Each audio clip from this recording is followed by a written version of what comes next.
Hey guys, ngayong session pag-usapan natin yung mga challenges ng isang baguhang safety officer. So ito ay based lang sa ating karanasan and experience sa field. So kung ikaw ay nagsisimula pa lang bilang safety officer, ikaw ay makaka-relate dito sa video na to.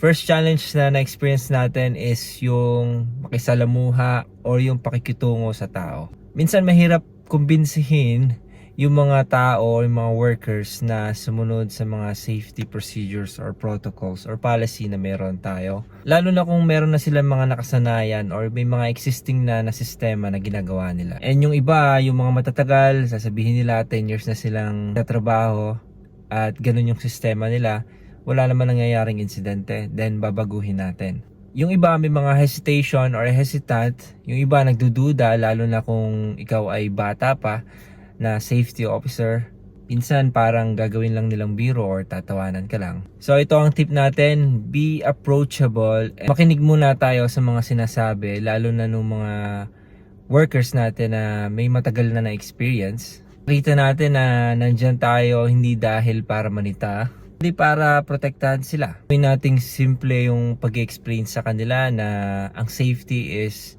non-negotiable. At pakinggan natin yung mga recommendation nila para magkaroon ng ownership or commitment yung mga workers natin. Dito napakahalaga ng coordination at participation ng mga workers natin. Hindi lang basta authority or pag-create ng mga safety policies. Number 2 is kakulangan sa resources, kakulangan sa mga tools, sa budget at lack of support from the management. So ito, napakahirap talaga magpa-implement ng safety, lalo na kung walang budget, walang pambili ng PPE, yung mga simpleng bagay na ganon. So ano ba yung kailangan natin gawin?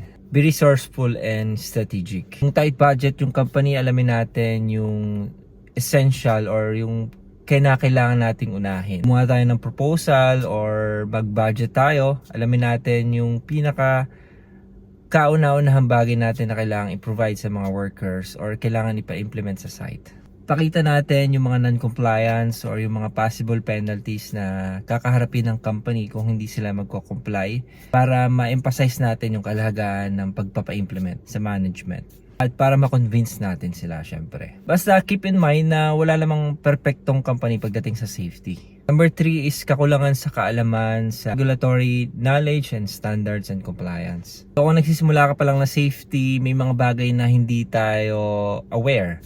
Lalo-lalo na sa mga local regulations, okay, sa mga OSH standards, sa mga international certificates and standards gaya ng ISO. Minsan nalilito pa tayo kung alin ba talaga yung unahin, ISO, local regulations, international standards, guidelines na mga nakikita natin sa internet. Unang-una, of course, unahin natin yung local requirements. So kung nasa Pilipinas ka, DOLE and OSHA standards. Kung nasa ibang bansa ka, alamin mo yung pinaka regulations ng isang bansa related sa health and safety. Of course, wag mong kalimutan yung client. May mga clients na mayroon silang specific requirements or KPI na kailangan nyong sundin as a contractors. Ang tip natin dyan is continuous learning lang pagdating sa safety. Basta ng mga manuals, ng mga standards, kumuha ka mga trainings na related sa field mo as a safety. At especially kung may mga ka-work ka or mga kaibigan na safety din, mas maganda kung magtanong ka kasi sila yung may mga experience talaga na maaari mong magamit sa pang-araw-araw na trabaho as safety. Number 4 is kulang sa actual experience. So reality versus theory. So may certification ka na pero iba pa rin yung real world setting or yung actual world pagdating sa safety or sa trabaho. Minsan pagkatapos natin ng training as a baguhang safety or new safety officer, nasa atin na lahat ng knowledge pero pagdating sa site, paano ba natin may implement napaka-challenging lalo na kung unang salta tayo sa project, sa isang construction project, nasa atin yung information pero paano ba natin may execute? So tip natin dyan is gumawa ka ng plan, gumawa ka ng schedule.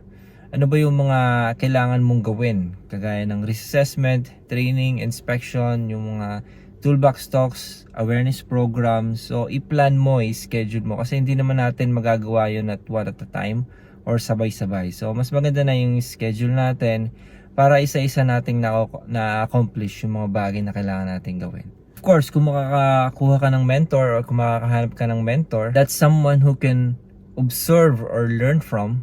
Huwag kang mahiyang magtanong kasi lahat naman tayo nag-uumpisa sa mababa or sa simula. So yung mga batikan na safety na or yung may mga experience na, yun yung makakatulong sa atin para mapabilis yung mga bagay na gusto nating matutunan. Kasi sila yung may mga experience na doon, nakaharap na nila, nagkaroon na sila ng paraan kung paano masolusyonan yung mga problema na kinakaharap mo ngayon. Kailangan lang natin ng patience, awareness, and willingness syempre to improve or to learn. Lastly is documentation and reporting.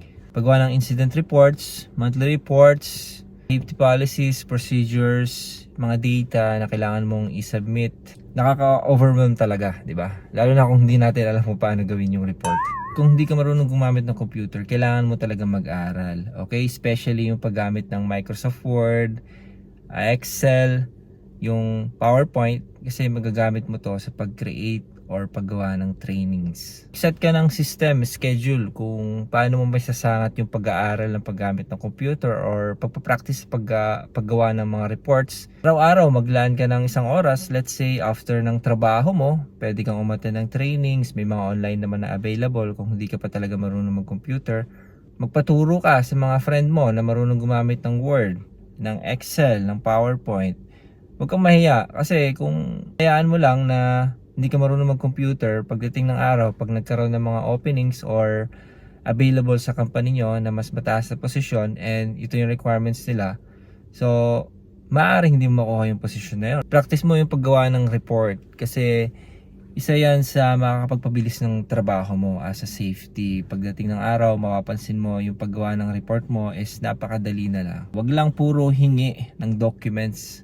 No, kailangan gumawa ka rin. So final thoughts natin bilang isang new safety officer, napaka-pressure of course, and sometimes din natin alam yung gagawin natin pag nasa actual field na tayo. Tandaan lang na lahat naman tayo nagsimula sa mababa, lahat naman ng tao magsisimula dyan sa level na yan. But of course, kailangan mo ring matuto, kailangan mo kumuha ng informasyon sa iba, kailangan mo mag-research, kailangan mo ng action.